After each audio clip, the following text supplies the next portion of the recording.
तो स्वागत है दोस्तों आपके अपने प्यारे से चैनल इजी स्टडी एकेडमी पर। मैं हूं अभिषेक और आपके साथ आज हम क्लास 10th के केमिस्ट्री के चैप्टर नंबर 5 जो कि पीरियोडिक क्लासिफिकेशन ऑफ एलिमेंट्स है उसके बारे में डिस्कशन करेंगे।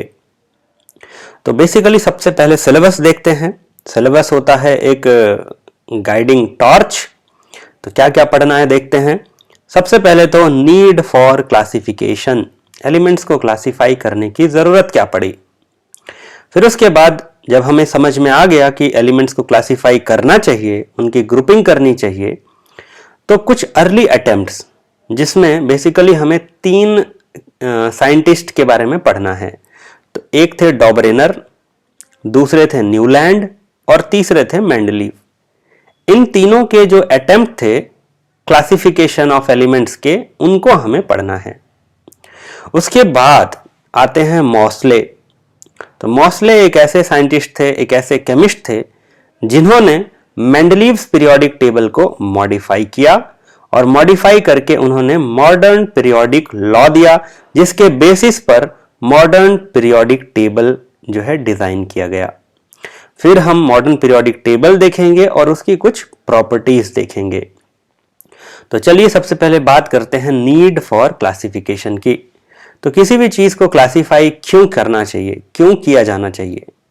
तो बेसिकली किसी भी चीज को अगर हम क्लासिफाई करते हैं तो हम उस चीज को इजीली जो है रिट्राइव कर सकते हैं, इजीली उसकी स्टडी की जा सकती है। जैसे कि फॉर एग्जांपल मान लीजिए हमारे स्टडी टेबल पे फिजिक्स की कुछ बुक्स हैं, केमिस्ट्री की कुछ बुक्स हैं, मैथमेटिक्स की कुछ बुक्स हैं, इंग्लिश की कुछ बुक्स हैं। तो अगर हम उनको जंबल्ड ऑर्डर में रखेंगे तो वो हमें जब भी चाहिए होता है तो इजीली हमें अवेलेबल नहीं हो सकता, हमें खोजना पड़ेगा, टाइम वेस्ट होगा। लेकिन अगर हम क्या करें कि एक रैक पूरा लगा दें मैथमेटिक्स की बुक का, एक रैक लगा दें पूरा फिजिक्स की बुक का, एक रैक लगा दें इंग्लिश की बुक का, तो इससे क्या होगा कि चीजें ऑर्गेनाइज्ड हो जाएंगी, चीजें सिस्टमैटिक ऑर्डर में आ जाएंगी। तो कभी भी हमें जैसे जरूरत होगा तो हम वहां से वो चीज को लेके यूज कर सकते हैं।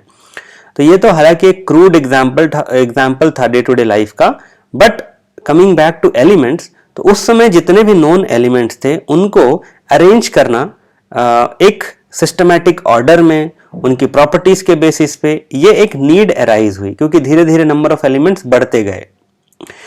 तो जो सबसे पहला अटेम्प्ट क्लासिफिकेशन का हुआ वो डॉबरेनर के द्वारा किया गया। सो डॉबरेनर ने क्या किया कि इन्होंने उस समय जितने भी नोन एलिमेंट्स थे उनको बेस्ड ऑन उनकी प्रॉपर्टीज अरेंज करना चालू किया। यानी कि ऐसे एलिमेंट्स जिनकी प्रॉपर्टीज सिमिलर हो उनको एक ग्रुप में डाला। तो इन्होंने क्या किया, जितने भी ग्रुप्स इन्होंने बनाए उसमें इन्होंने हर एक ग्रुप में 3 एलिमेंट्स चुने।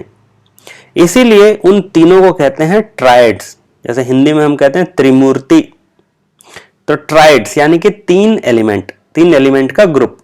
इसीलिए इनके लॉ को हम कहते हैं डॉबरेनर्स लॉ ऑफ ट्राइड्स, क्योंकि इनके हर एक ग्रुप में 3 ही एलिमेंट थे। और जान के हैरानी होगी कि ऐसे 3 ही ग्रुप ये बना पाए थे। उस समय जितने भी एलिमेंट्स नोन थे उनसे ये 3 ही ग्रुप्स बना पाए थे। तो पहला ग्रुप देखिए, लिथियम, सोडियम और पोटेशियम का बना था, ये पहला ट्राइड था। दूसरा ट्राइड था कैल्शियम, स्ट्रोंटियम और बेरियम का। और तीसरा ट्राइड था क्लोरीन, ब्रोमीन और आयोडीन। तो बेसिकली इन्होंने क्या किया, क्लासिफिकेशन का क्राइटेरिया इनका ये था कि ऐसे एलिमेंट्स जिनकी प्रॉपर्टीज सिमिलर हो। देखिए कोई भी क्लासिफिकेशन करते हैं तो कुछ ना कुछ क्राइटेरिया होना चाहिए। जैसे फॉर एग्जांपल आपके क्लास में आपकी टीचर आती हैं और बोलती हैं सारे मेल स्टूडेंट्स इधर हो जाएं, फीमेल स्टूडेंट्स इधर हो जाएं। तो बेसिकली यहाँ पे क्राइटेरिया क्या हो गया, जेंडर हो गया। तो वैसे ही यहाँ पे जो एलिमेंट्स आप देख रहे हैं, 3 ट्राइड्स आपको दिख रहा होगा। ये जो 3 ट्राइड्स थे, इसमें जो एलिमेंट्स रखे गए थे हर एक ट्राइड में, उनकी प्रॉपर्टीज सिमिलर थी। यानी कि लिथियम, सोडियम और पोटेशियम की प्रॉपर्टीज सिमिलर थी, कैल्शियम, स्ट्रोंटियम और बेरियम की प्रॉपर्टीज सिमिलर थी, और क्लोरीन, ब्रोमीन और आयोडीन की प्रॉपर्टीज सिमिलर थी। इसीलिए डॉबरेनर ने इन्हें ये ग्रुप में डाला।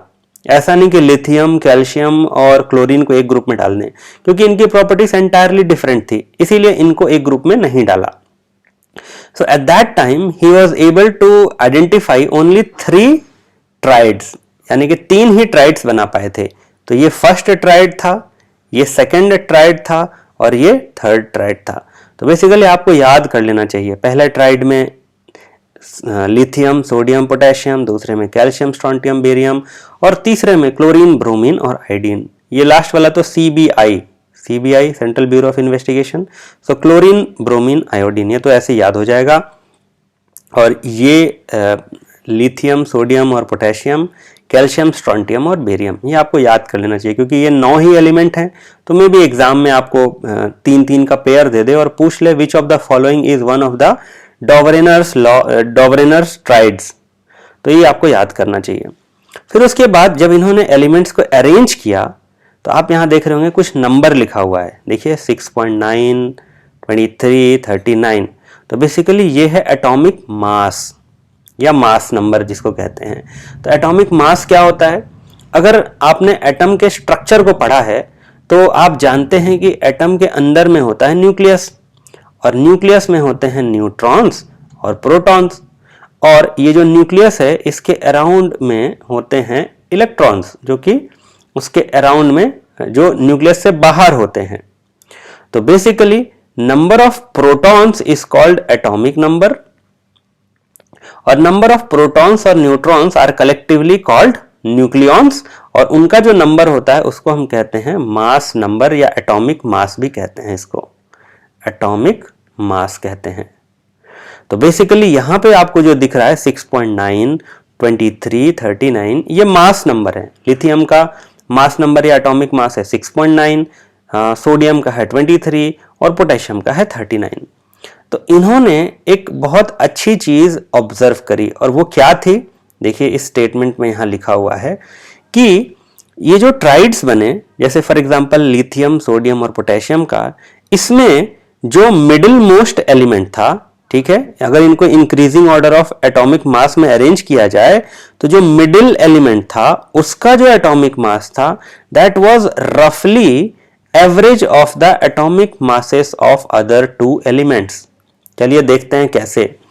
तो ये कह रहा है कि जैसे फॉर एग्जांपल हम लिथियम, सोडियम और पोटेशियम देखते हैं, तो इसमें increasing order of atomic mass में ऐसे जाएंगे, देखिए 6.9 पहले आता है, फिर 23, फिर 39। तो जो मिडिल मोस्ट एलिमेंट है सोडियम, उसका एटॉमिक नंबर हम लिखते हैं लेफ्ट हैंड साइड में 23, ये हमने लेफ्ट हैंड साइड में नोट किया। और राइट हैंड साइड में हमें क्या निकालना है?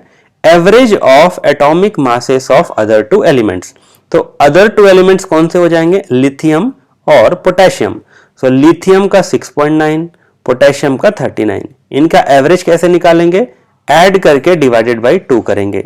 तो देखिए 39 प्लस 6.9 कितना होगा ये?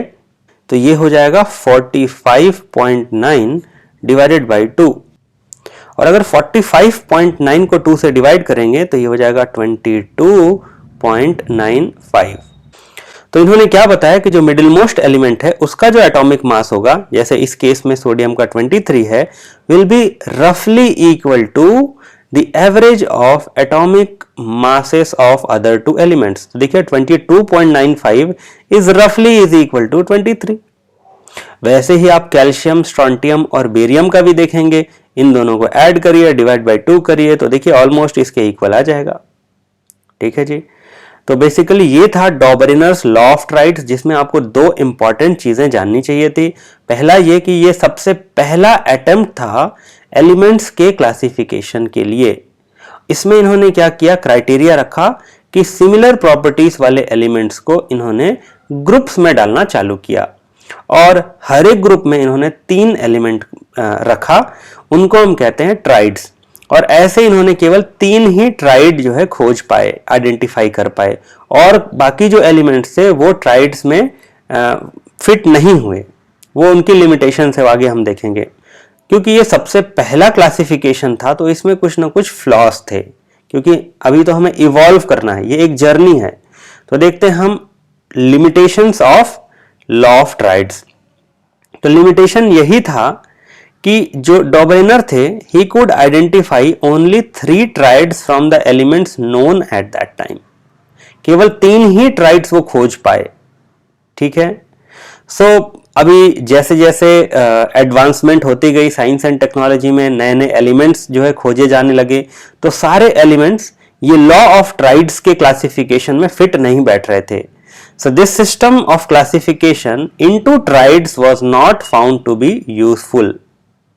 तो ये सबसे बड़ा लिमिटेशन था डॉबरेनर लॉ ऑफ ट्राइड्स का।